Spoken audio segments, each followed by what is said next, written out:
Très chers frères et sœurs nord, sud, de l'est à l'ouest et du centre, bonjour, bonjour, bonsoir. Je vous présente ici deux éléments qui caractérisent la mentalité, la culture et le niveau de bassesse des Camerounais que nous sommes. Me voici à Douala.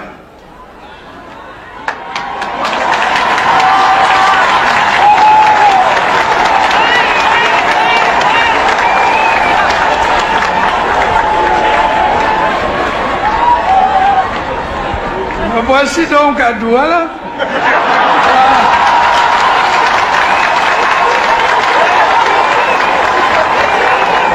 Clairement, mes chers frères et sœurs, il faut dire ici que Paul Biya, lorsque vous le voyez, il était très jeune. Il avait encore la verve, l'énergie et tout. C'était pendant les villes mortes à Douala. Je crois que c'était en 92 ou en 93. Vous pouvez l'imaginer. Le monde a oublié.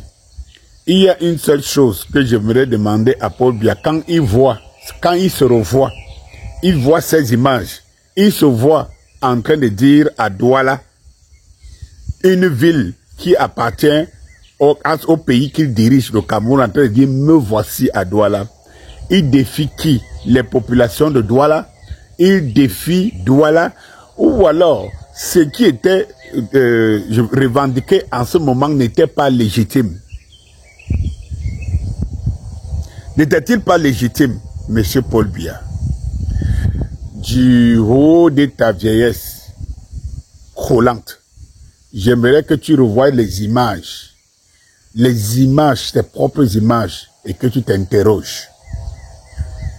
Monsieur Paul Biya, ce n'est pas à Bakassi, ce n'est pas au nord-ouest, dans des zones où le pays avait besoin de son leader, pour venir soit le reconforter, le mettre en confiance, ou bien je ne sais pas. Mais c'était à Douala.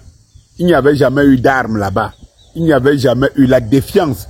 Généralement, quand un leader pose ce genre d'actes, c'est pour protéger ses peuples. Ici, lorsque tu dis aux Camerounais, à Monde Vision à Douala, me voici à Douala, quels sont tes adversaires? C'est que tu es censé protéger. Mais la lecture transversale, quand j'ai fini de parler au vieux Paul Biya, la lecture transversale de ça, quels sont ceux qui sont en train d'applaudir? Ce sont les Centrafricains, ce sont les Tchadiens, ce sont les Gabonais, ce sont les Indiens. Non, ce sont les Camerounais. Ça veut dire que Paul Biya était venu les insulter en direct et ils applaudissent. Cet abrutissement du peuple a été fait orchestrer depuis. Il faut comprendre donc les enfants de ceux qui étaient en train d'applaudir là, de crier et d'applaudir là. Il faut comprendre que ceux qui sont aujourd'hui en action, en activité, ce sont les enfants de ceux-là. Ainsi, la cancritude se perpétue. Ce sont les enfants de ceux-là. Quand Paul Biya dit, me voici à Douala, il défie une population. Laquelle? Celle-là qui est en train d'applaudir elle-même. J'aimerais demander à ceux-là aujourd'hui, plus de 30 ans. 30 ans plus tard, plus de 30 ans plus tard, dites-moi, qu'est-ce que Douala a gagné? En quoi Douala a été évolué? Si ce discours était pour narguer certaines personnes qui n'étaient pas d'accord avec la gouvernance Paul Biya, maintenant tous ceux qui applaudissaient là et tout au nom de Douala, qui se sentaient des vrais citoyens Douala, maintenant je vous pose une question. Depuis plus de 30 ans après ce discours à Douala, Douala a évolué en quoi? Douala a évolué en quoi? Il faut se poser des vraies questions. Je vais vous mettre le deuxième élément. Face au retard observé dans la résolution de ces revendications, le collectif des organisations des enseignants du Cameroun COREC durcit le ton.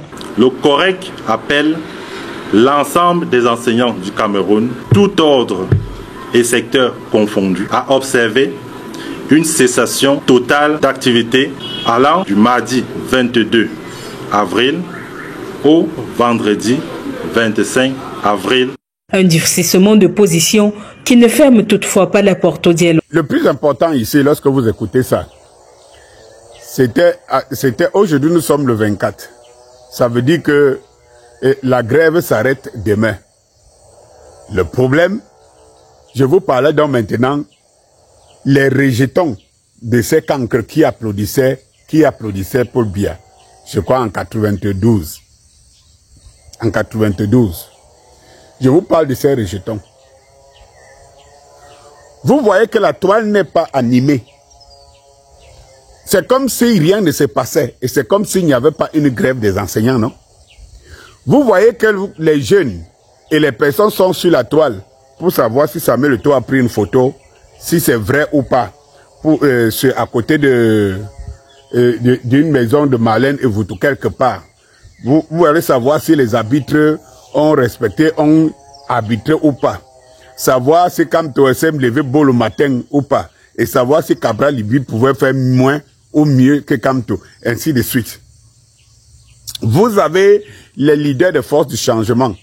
Ce qui devait aiguiller les Camerounais, leur donner une certaine prise de conscience. Une certaine prise de conscience. Parfois auto-personnelle et collective. Pour créer les grégores du Camerounais. C'est-à-dire que du peuple, les grégores du peuple camerounais demain, on est dans la division. On est dans la division. Ça veut dire qu'on essaye de préserver chacun de son côté le peuple, ou alors le semblant du peuple qu'il peut glaner et peut avoir. Si les Camerounais étaient briefés sur leur rôle dans la société qu'ils prétendent défendre, la grève des enseignants devait être une grève portée par les Camerounais. En premier, d'abord par des leaders politiques. C'est eux qui devaient porter cette grève. Vous voulez diriger quel Camerounais de demain alors que vous ne défendez pas leur éducation. De quel Cameroun de demain vous voulez dire vous ne défendez pas l'éducation? Les gens sont concentrés sur le calendrier électoral, le code électoral et le fichier national de quoi et machin truc et tout. Voilà le truc. Dans un pays normal, voilà ce qui devait intéresser les hommes politiques. Voilà ce qui devait animer la toile. Non, quand les Camerounais ne sont pas dans les intrigues politiques, ils sont dans les japap. Mais qui sont responsables de cette situation? C'est les hommes politiques. C'est les hommes politiques. Parce qu'en fait, eux-mêmes mettent un peu de, tous les jours, un peu de terre noire et un peu d'eau pour faire fleurir cette génération de cancres. Les enseignants se battent seuls. Pourtant, les enseignants enseignent, ce sont nos enfants. Pendant ce temps, les enseignants là font des grèves. Et même quand ils ne grèvent pas, allez voir le niveau, la qualité de l'enseignement de vos enfants aujourd'hui. Allez les voir. Il faut avoir aujourd'hui les moyens de se prendre des répétiteurs pour que ton enfant soit à niveau. Mais si tu attends le niveau la retenue de l'école, rien. Cela ne dit rien aux Camerounais. Camerounais, dans le marché de l'intelligence africaine, c'est les bons bavards, des intellectuels de pacotille, des copier-coller, des gens qui vont enseigner leur connaissance, les savoir, donner, transmettre ce qu'ils ont retenu, s'ils ont appris, mais ils ne mettent pas eux-mêmes en valeur.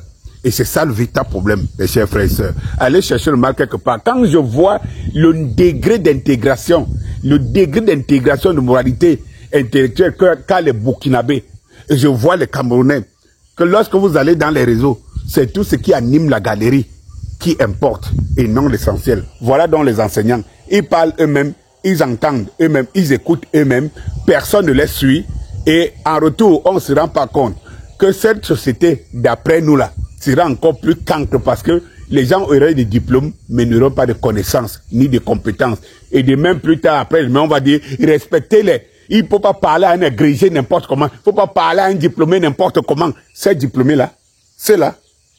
J'ai dit que prenez les notes de vos enfants. Ils ont toujours les notes, les grandes notes à l'école. Mais allez interroger, questionner leur cursus intellectuel. Vous allez vous rendre compte que les notes, c'est juste pour faire du plaisir. Bonjour.